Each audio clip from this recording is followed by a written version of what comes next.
বুলবুল সাহেব, লাইনটা তাড়াতাড়ি কাটুন। আঙ্কেল আমাদের লাইন কাটছেন কেন?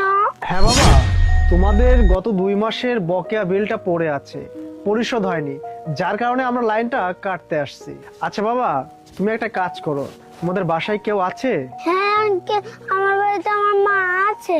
আচ্ছা ঠিক আছে বাবা, তুমি এক কাজ করো, তোমার মাকে একটু ডেকে নিয়ে আসো, যাও। ঠিক আছে আঙ্কেল, আমি ডেকে দিচ্ছি।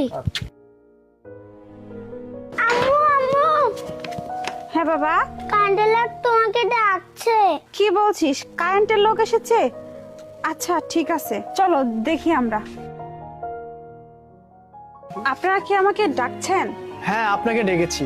আপনার মিটারের যে 2 মাসের বিল বকেয়া পড়েছে, এটা তো পরিশোধ করেননি, যার কারণে আমরা এই লাইনটা কাটতে এখানে এসেছি। কি বলছেন? লাইন কেটে দিবেন?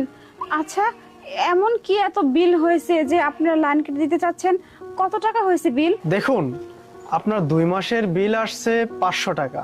এই টাকাটা যদি এখন না পরিশোধ করেন, তাহলে আমি এখনই কিন্তু লাইনটা কেটে দিয়ে চলে যাব। কি বলছেন স্যার? 500 টাকা? এই টাকা আমি এখন কোথা থেকে দিব? আমার ছেলের বাবা মানে আমার স্বামী কিছুদিন আগে একটা রোড অ্যাক্সিডেন্টে মারা গেছে। এখন এই ছেলেটাকে নিয়ে খেয়ে পরে বেঁচে থাকাই তো আমার জন্য অনেক কঠিন হয়ে গেছে।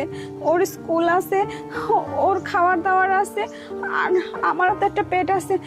আমরা তো নিজেরা চলতে পারতেছি না। তাহলে এই বিলের টাকা কোথা থেকে দিব স্যার? স্যার একটু দয়া করুন, দয়া করে লাইনটা কাটবেন না স্যার।